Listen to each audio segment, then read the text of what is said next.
Hey guys, I'm back. I'm really sorry. Mm, my storage ran out, so I had to post that video and then delete it from my trash bin and from my gallery too.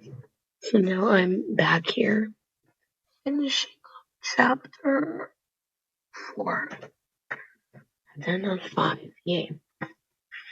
So let's get started.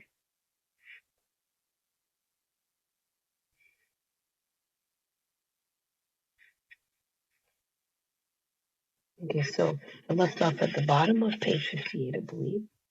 No, she said thoughtfully, ignoring my face, making which was nice of her. We're just different, I guess. She tucked the drawings into her notebook and put them on her desk very neatly in a line with her school books. Like you're pretty, and I'm not, I pointed out. What a dumb thing to say. But I'll give Molly credit. She didn't try to pretend that it wasn't true. You'll be pretty, Mom, when you get a little older, she said. And I'm not sure it makes that much difference anyway, especially for you. Look at all the talent you have and brains. I'm so stupid. What do I have, really, except curls and long eyelashes? I ruin everything. I should have known that she meant it sincerely. Molly is never intentionally snide, but she doesn't realize how it feels for someone with stringy hair and astigmatism to hear something like that. How could she? I can't imagine how it would feel to be beautiful. How could Molly know it feels not to be? And I blew up as usual. I struck a phony model's pose in front of the mirror and said sarcastically, "Oh, poor me. What do I have except curls and long eyelashes?" She looked surprised and hurt, then embarrassed and angry. Finally, but she didn't know what else to do. She picked up a pile of her papers and threw them at me. A typical Molly gesture, even in anger, she does things that can't possibly hurt. The papers flew all over and landed on my bed and the floor. She stood there a moment looking at the mess, and then said, "Okay." And said, now you should feel right at home with stuff all over, so it looks like a pig pen." And she stormed out of the room, slamming the door, which was useless because it fell open again. I felt the papers where they were, and Molly and I didn't talk to each other when we went to bed that night. Neither of us was very good at apologizing.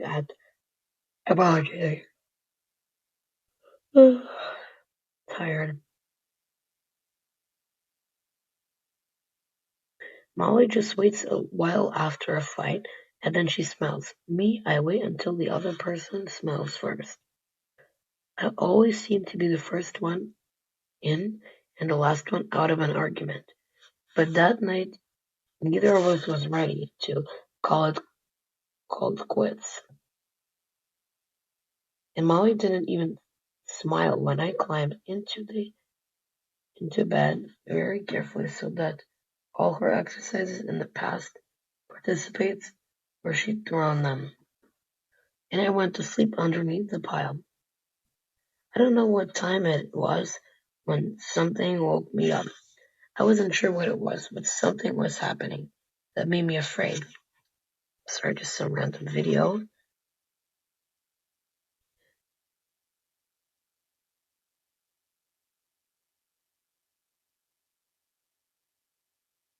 And this is where I left.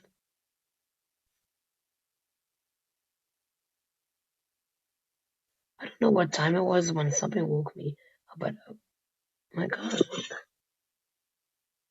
I just recommended. Okay.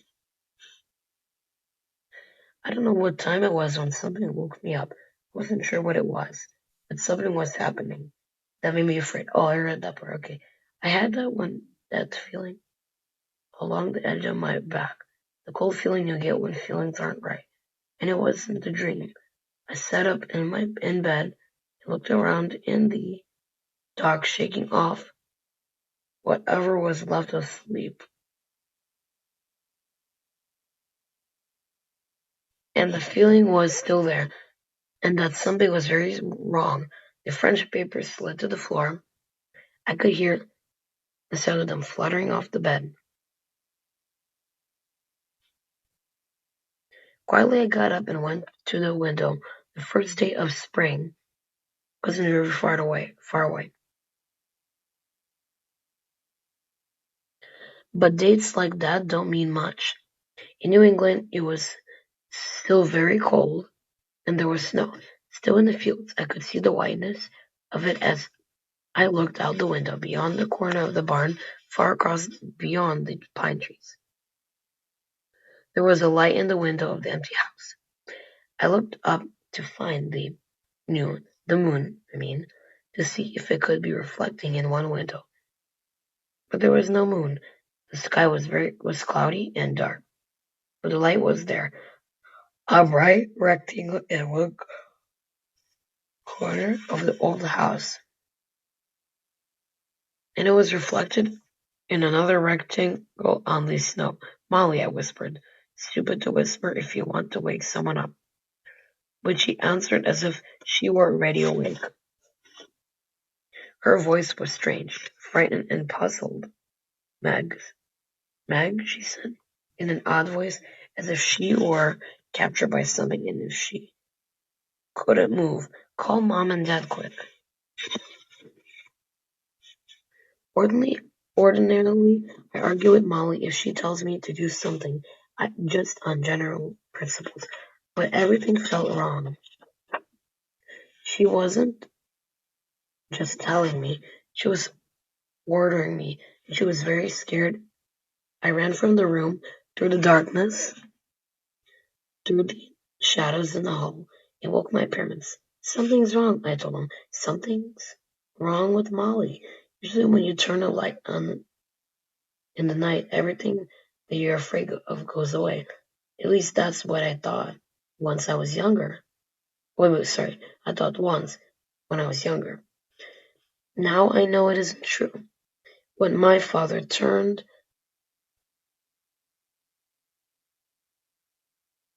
on the light in my bedroom,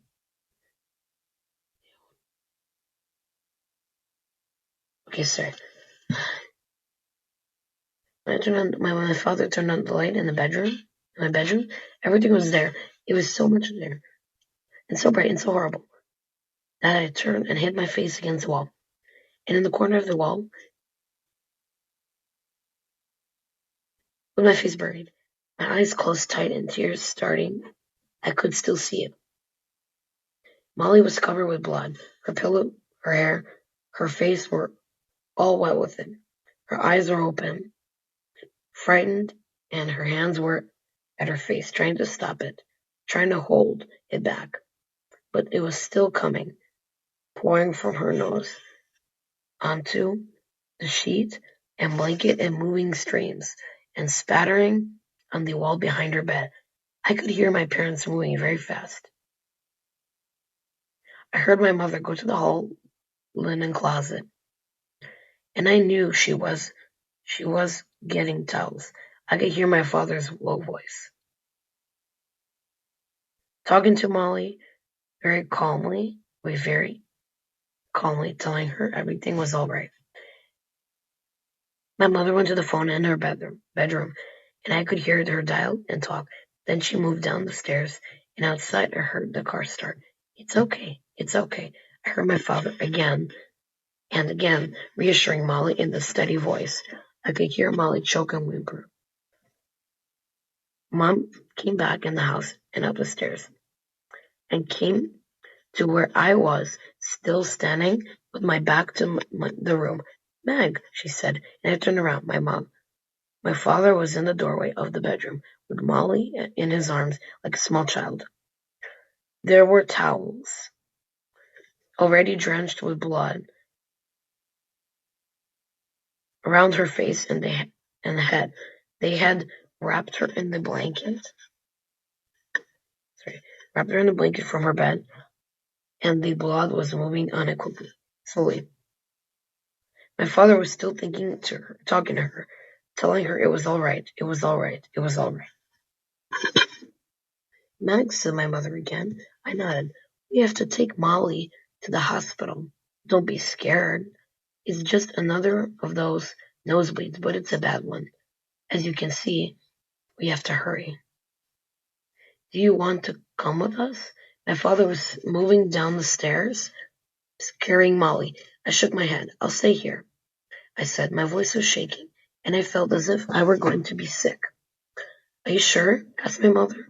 We may be gone for quite a while. Do you want me to call Will and ask him to come up and stay with you? That's right. Okay.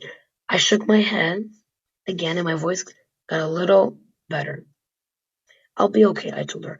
I could tell she wasn't sure, but my father was already in the car waiting for her. Really, Mom? I'll be fine. I'll be fine, yeah. Go on. I'll stay there. She hugged me. Meg, try not to worry. She'll be okay. I nodded and walked with her to the stairs, and then she went down, and they were gone. I could hear the car driving very fast away from the house. The only light in the house was in my room, mine and Molly's, and I couldn't go back there. I walked to the doorway without looking inside, reached in and turned off the switch so that the whole house was dark. But the beginning of the morning was coming. Outside there was a very faint light in the sky. I took a blanket from my parents' bed, wrapped it around me, and went in my father's study, the little room that I had wanted to be mine. I curled up in his big comfortable chair, tucked the blue blanket around my bare feet, looked out the window, and began to cry. If I hadn't fought with Molly this afternoon, none of this would have happened. I thought miserably and knew that it wasn't true. If I had just said, I'm sorry, before we went to bed, it wouldn't have happened. I thought, and knew that wasn't true either. If we hadn't come here to live, if I'd kept my side of the room neater, none of that makes any sense, I told myself. The fields were slowly beginning to turn pink as the first streaks of the sun came from behind the hills and colored the snow. It startled me that morning. That morning was coming. It seemed too soon. For the first time since I heard Molly's frightened voice. In our dark bedroom, I remembered the light in the old house. Had I really seen it? Now everything seemed unreal, as if it had all been a nightmare. On the far side of the pink fields, the gray house was very dark against the gradually lightening sky, and its windows were silent and black, like the eyes of guardians. But I knew that back in the blue-flowered bedroom, the blood was still there, and that it had not been a dream. I was alone in the house. My parents were gone.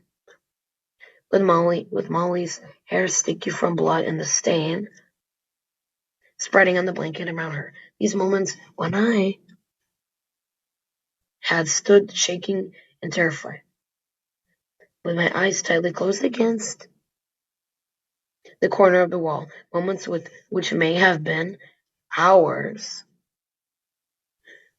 I couldn't tell anymore. It really happened. I had seen the light in the window across the field as well. I remembered standing and watching its reflection on the snow, and I knew it. It was real. I knew it was real, too, though it didn't seem important anymore.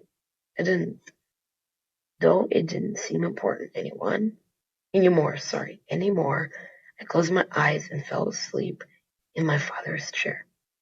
That's it for today's video. Bye, everyone.